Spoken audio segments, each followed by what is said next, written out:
Bonjour à tous, on se retrouve aujourd'hui pour une toute nouvelle vidéo pour vous présenter le Proche-Orient ancien. Petit rappel du chapitre précédent. On a vu que c'est au Proche-Orient, dès le 10e millénaire avant notre ère, que vont apparaître les premiers villages, l'agriculture, l'élevage ou encore l'irrigation. On appelle ça le processus de néolithisation. Mais pourquoi ce processus a lieu au Proche-Orient?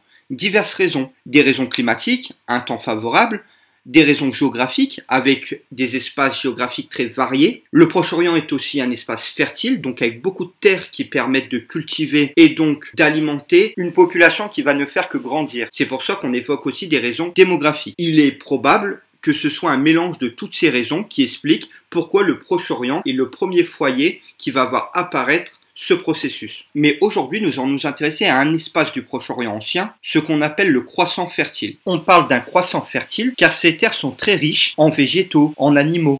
Et surtout, ce sont des terres propices au développement de l'agriculture. Et on parle d'un croissant, car si on regarde bien, c'est la forme d'un croissant. Avant de poursuivre sur le croissant fertile, on va prendre un peu de hauteur pour spatialiser le croissant fertile. C'est parti pour une petite animation. Donc, on reconnaît l'Europe, ici en particulier la France. Et on va aller au Proche-Orient. Voilà. Le Proche-Orient, ça se situe ici. Voilà. Je retrace avec ma souris le croissant. Avec les noms des pays actuels, bien sûr.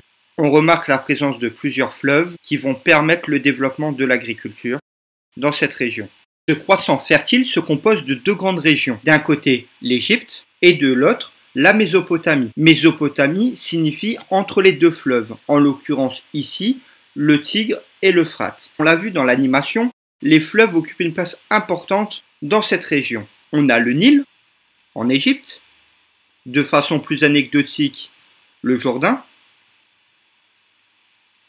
On a également en Mésopotamie l'Euphrate, ainsi que, toujours en Mésopotamie, le Tigre. Pourquoi les fleuves ont une place importante? Car c'est des régions où le climat est assez sec, où parfois on manque d'eau. La présence de ces fleuves est un véritable atout pour le développement de ces sociétés et de l'agriculture. Ça permet de fournir à boire aux populations, mais aussi aux animaux, et ça permet aussi d'arroser les champs. Les fleuves ont une place vitale dans la région. Ce contexte favorable va permettre la croissance des premiers villages qui vont s'organiser en cités. Et on va retrouver deux types d'organisation en Égypte et en Mésopotamie. C'est ce que je vais vous présenter très rapidement. Donc en Mésopotamie, les communautés vont s'organiser en cité-État. Une cité-État est un petit État indépendant constitué d'une ville et de la campagne qui l'entoure. Donc on retrouve en Mésopotamie plusieurs cités-États comme Our, Uruk, Kish, Nippur, Ouma. Ces cités-États vont se choisir un chef. Ils vont mettre en place des institutions, des lois, ils vont organiser des cultes.